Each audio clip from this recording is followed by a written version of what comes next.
24/7 news TV. నేను మీ Shanvi. కల్కితో super hit అందుకున్న ప్రభాస్ ఇప్పుడు మంచి జోష్ లో ఉన్నాడు. 100 కోట్లకి పైగా రెమ్యూనరేషన్ తీసుకుంటూ రికార్డ్ సృష్టిస్తున్నాడు. అంతేకాదు ఇటీవల జరిగిన సర్వేలో దేశంలోనే నెంబర్ 1 ప్లేస్ లో నిలబడి బాలీవుడ్ వాళ్ళకి సైతం షాక్ ఇచ్చాడు. ఇక రీసెంట్ గా రాజా సాబ్ అంటూ డార్లింగ్ లుక్ లోకి వచ్చేసాడు. పూల రంగడిగా ముస్తాబై పూల బొకేతో ఫ్యాన్స్ కి మంచి కిక్ ఇచ్చాడు. ఇప్పుడు ఈ సినిమా హారర్ రొమాంటిక్ కామెడీ అనేసరికి అందరి దృష్టి దీనిపై పడింది. అసలు ఈ సినిమా కథేంటి? హారర్ కామెడీ అంటే భయంగా ఉంటుందా? అందులోనూ రొమాన్స్ ఏంటి? ఇవన్నీ తెలియాలంటే మీరు ఈ వీడియోని పూర్తిగా చూడాల్సిందే.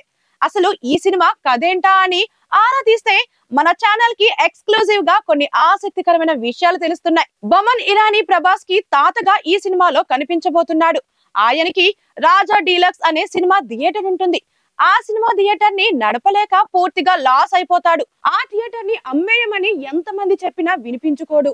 ఆఖరికి థియేటర్ కి ఎవరు రాకపోయినా అక్కడే ఆవేదనతో ఉండి ప్రాణాలు వీడుస్తాడు. అప్పటి నుంచి అతని ఆత్మ అక్కడక్కడే తిరుగుతుంది. అయితే కొన్నేళ్లకి అది పూర్తిగా పాడైపోతుంది. దాన్ని షాపింగ్ కాంప్లెక్స్ చేయాలని అనుకుంటారు. ఇదే టైంలో ప్రభాస్ తన మనవడని తెలుసుకుని హెల్ప్ చేయాలని చూస్తాడు బొమన్ ఇరానీ. వీరిద్దరి మధ్యలో ఏం జరిగింది? ఈ సినిమాలో హీరోయిన్స్ పాత్రేంటి?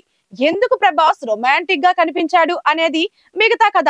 ఆత్మగా మారిన తాత సహాయంతో మనవడు కోట్లు సంపాదిస్తాడట.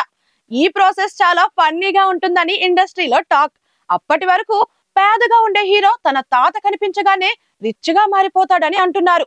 ఇదే సినిమాకి ప్రాణమని కథలో ఉండే ట్విస్ట్లు బాగా నవ్వు తెప్పిస్తాయని చెప్తున్నారు. నిజానికి ఇలాంటి సినిమాలు గతంలో చాలానే వచ్చాయి. అయితే బాలీవుడ్ లో కామెడీ, రొమాంటిక్, హారర్ సినిమాలకి మంచి డిమాండ్ ఉంటుంది. అందులోనూ ప్రభాస్ వరుసగా యాక్షన్ సినిమాలు చూసిన ఫ్యాన్స్ కి ఈ సినిమాతో ఒక్కసారిగా రీఫ్రెష్ అవుతారు. ప్రభాస్ గ్లామర్ కి ఫిదా అయిపోతారు.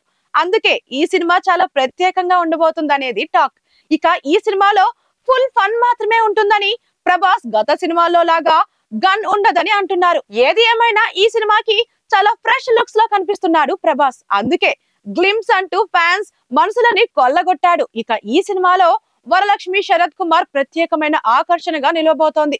ఇందులో తమిళ్ కమెడియన్ యోగి ప్రభాస్ పక్కన సందడి చేయబోతున్నాడు. ఈ సినిమాని అన్ని భాషల్లో రిలీజ్ చేస్తున్నారు.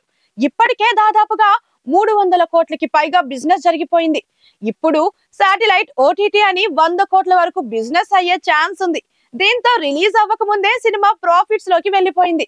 తాత మనవల మధ్యలో ఉండే సంభాషణలు, వారిద్దరి మధ్యలో వచ్చే సీన్స్ చాలా కొత్తగా ఉండబోతున్నాయి అనేది టాక్. మరి ఈ సినిమా సంక్రాంతికి బాక్స్ ఆఫీస్ ని కొల్లగొట్టేలాగానే కనిపిస్తుంది. అది మ్యాటర్.